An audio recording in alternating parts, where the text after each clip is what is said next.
everyone, today we're going to show you how to make your own Hyperdoc. So Hyperdoc is basically a glorified web quest where instead of students just looking through web pages and finding something, they actually have to apply what they're learning into activities. It's a really great way to get students more involved in the course material. So this is the main website, hyperdocs.co. It has basically everything you need, including templates, which are super helpful. They also have samples, which, again, very helpful, especially when you're getting started, because I won't lie, it is a little confusing at first because it's definitely different than a lot of teaching styles. But once you get used to it, it's really easy to do. So today I'm just going to use the basic Hyperdoc lesson template. So you can see right here. There's 7 sections: engage, explore, explain, apply, share, reflect, and extend. The cool thing about Hyperdocs is that you don't necessarily need to use all of these sections. You can get your lesson taught in 4 sections. Great. If you need all 7, great too. Whatever you think is best for your lesson and for your students. So today I am making my Hyperdoc about Benjamin Banneker. So we're going to start with the engage section, all right? So this is to get students interested in the lesson, and I want my students to watch a PowerPoint and answer a question. So I'm just going to get rid of this text. I'm going to tell them to watch this slideshow right here. So I'm just going to get a link, paste it in there, and then as you can see, this is not that attractive. It's not very aesthetically pleasing. So to make it more flow better, I'm just going to click on it, click edit link, and I'm going to change the text, okay? The link stays the same, all right? Text, I'm going to make it say slideshow in all caps. Apply. And now we have a cute little link for them to click, and it still takes them to the slideshow. So I'm going to go back. And then after the slideshow, I want them to answer a question to prove that they actually looked through it. So I'm going to ask, which invention of Banneker do you think has had the greatest impact on modern society? Then I want them just to answer right in here. So I'm going to insert a table, which is a 1x1. And then I'm going to write answer here. And we have the engaged square done. Pretty straightforward. So they'll watch a slideshow, they'll put their answer here. Takes them maybe 5 minutes, okay? So once they finish that, they're going to move on to explore. So this is where you're going to put a collection of resources for students to explore the topic at hand. So I want my students to look through Banneker's Almanac. So I'm going to have them look through. I'm going to get the link again. Copy. Paste. Again, I want to shorten it, so I'm just going to edit it. So I'm just going to put Banneker's 1793 Almanac. Apply. And then I want them to just answer another question. So I'm going to give them the definition of an almanac, which is just right here.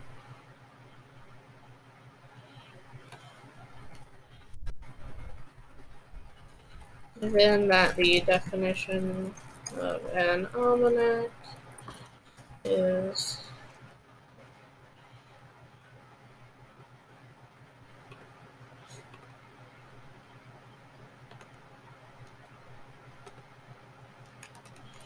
What?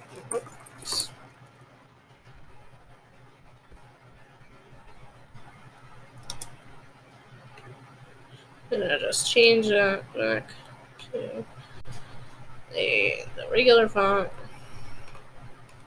What else?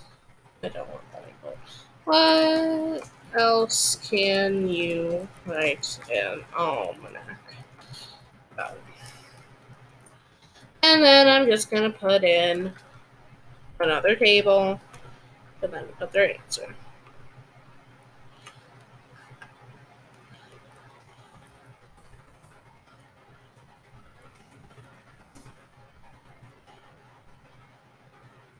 So again, really straightforward, really simple.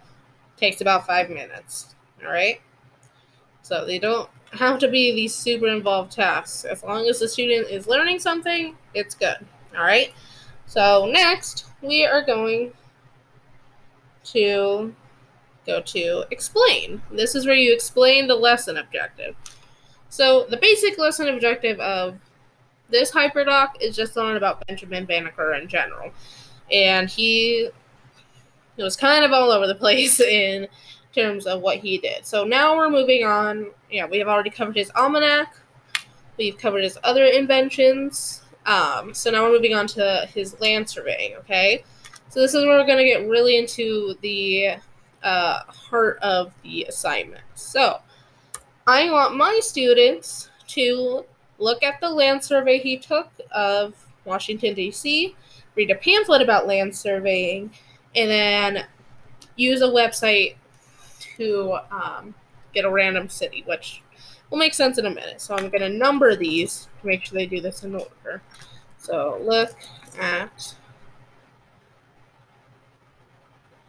Banneker survey, which I believe is right here.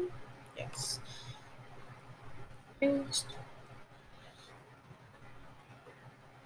Just going to do Banneker do land survey. Read this pamphlet, which I will get right now.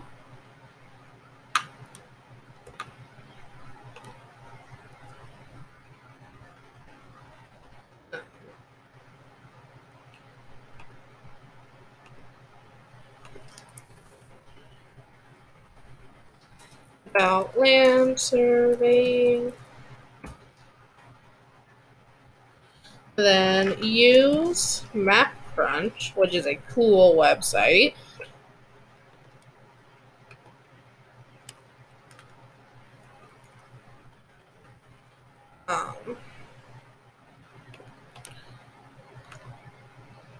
Using this, they're going to pick a random city, or they're going to get a random city.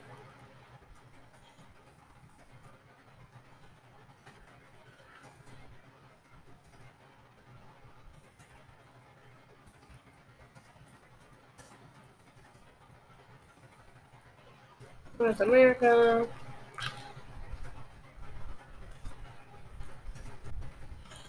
Just instructions on how they need to do this. And then they're going to write the city.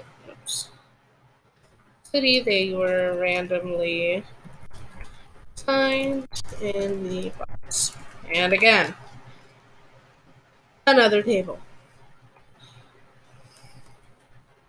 Right, city here. So this is setting up the heart of the assignment, like I said, because it's preparing them for apply, which is where we're really going to get things going, okay? So, I'll just show you guys MapCrunch really quick, just to kind of give you a better idea of where I'm going here. So, MapCrunch, it drops you into any random place in the world. I want my students just to do America, so they go to options, click North America, get rid of all the others, and then go. So I was assigned a place in Wyoming, or I can get a place in Vermont, whatever. When I originally did this, I got placed in Scranton, so that's where the rest of my Hyperdoc is going to be about. So then they're going to write their city here. So I'm just going to put Scranton so you guys know where we're going. I'm going to say state too, just in case students don't realize it's supposed to be state. Okay, so now we're moving on to apply. This is where they apply what they learned by using web tools to create, collaborate, and or connect beyond the classroom. So I want my students to make a very, very basic land survey of the city they were randomly assigned to via MapCrunch. Okay? So to do this, they're going to be using Google Drawings. And they also have a template. So, and instructions. So I'm going to get a shareable link of the instructions. So they're going to go to Google Earth and find the city they were assigned from MapCrunch, take a screenshot of what Google shows them of the city, and then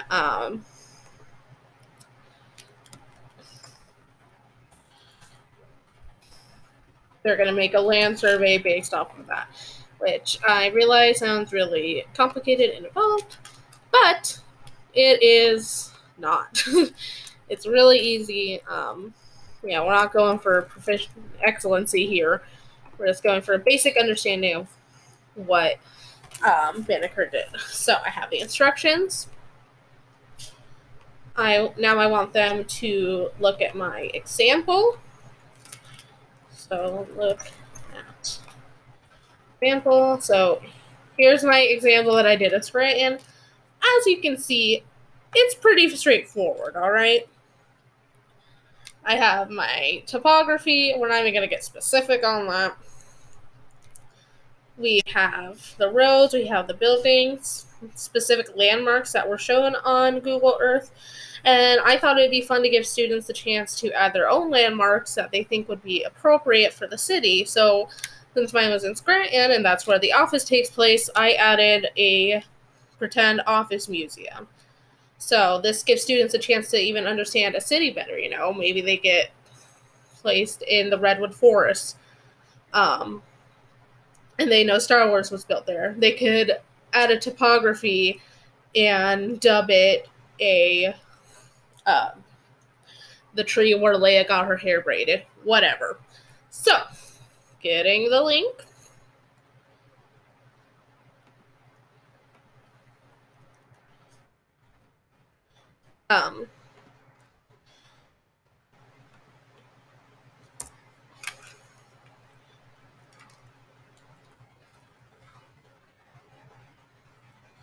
And then I also have a template for them to get started just to make things easier. So they'll put their survey there, their screenshot there, list of locations here, and there's the key.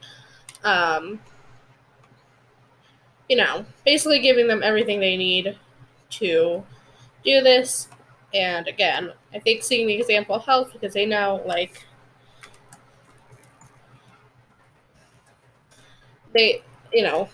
asking someone to make a land survey, especially a teenager, sounds like a lot to do. But once they see, it's just, a basic thing to learn, I think that makes it a lot less intimidating. And who knows, this could get a student interested in it.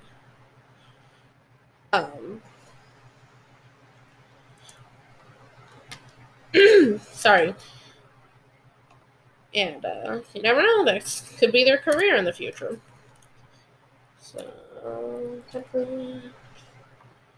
it's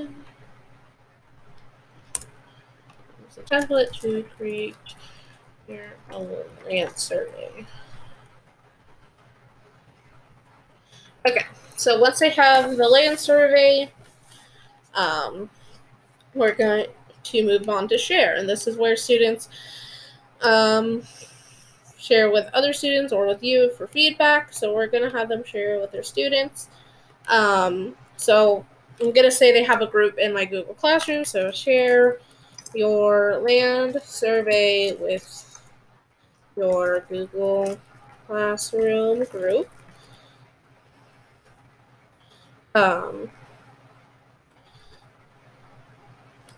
Leave a comment on each group member's survey. So, pretty basic. All right, and then reflect.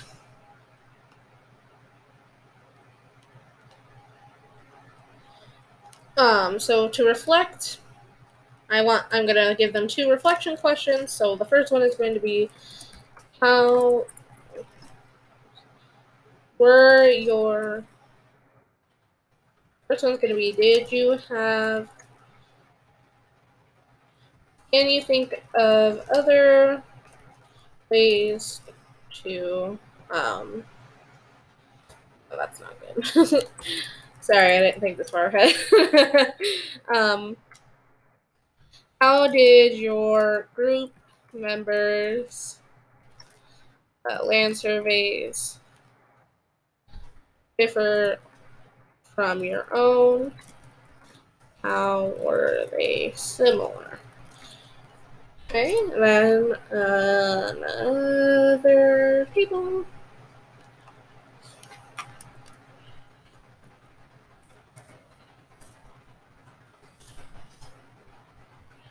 Okay, and then for my second question,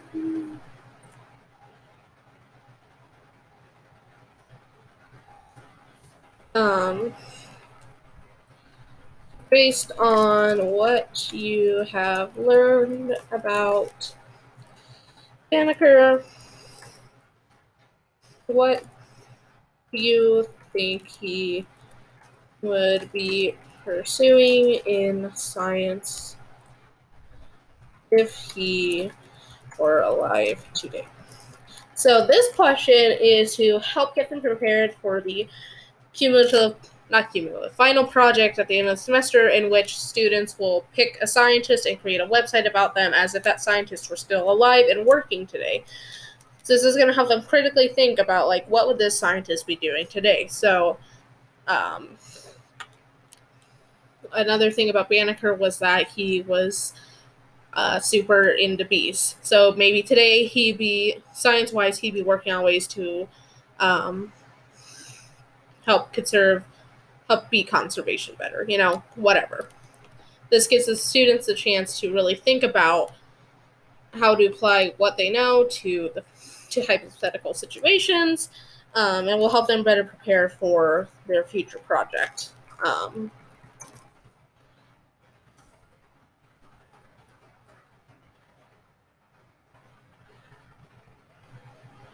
And then extend.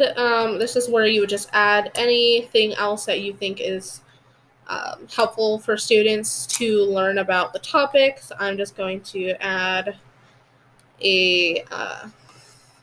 another link about Benjamin Banneker, a little biography. That way, students want to read more about him, they can, great, but they don't have to. Okay, so I have my complete Hyperdoc. So I am going to share this with students. Not that I have any. So I'm just gonna share it with myself, I guess. My other Gmail account.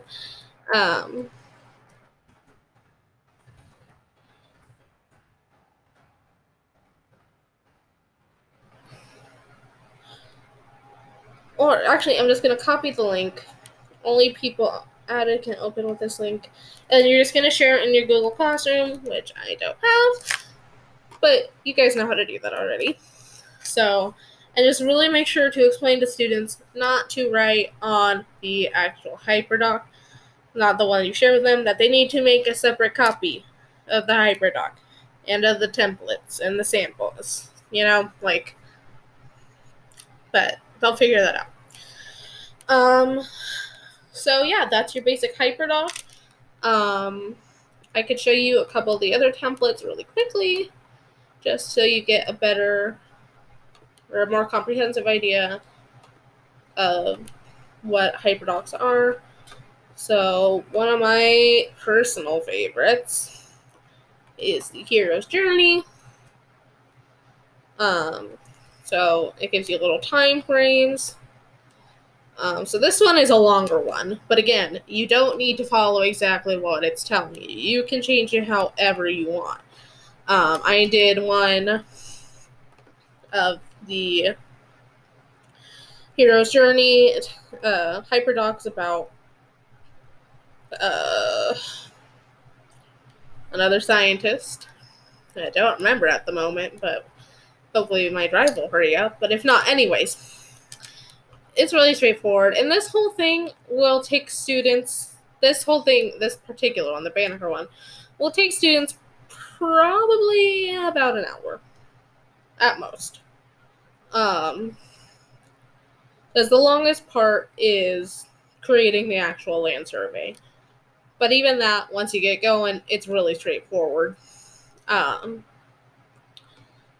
okay, I guess my drive doesn't want to load. But anyways, I did the Hero's Template Journey, or the Hero's Journey template, and at the end of it, it would probably take students maybe a half hour, 40 minutes. So that's definitely shorter than this, which is like 2 hours. Like I said, this is just a way to get students engaged, and so you can make it as involved and complex or as simple and basic as you want. It's really all up to you. So yeah, that's about it. I hope this was helpful. If you have any more questions or concerns, reach out to me, let me know. I am definitely here to help. Yeah, so thank you so much. I hope this helps you, and I hope you enjoy making Hyperdocs. Bye!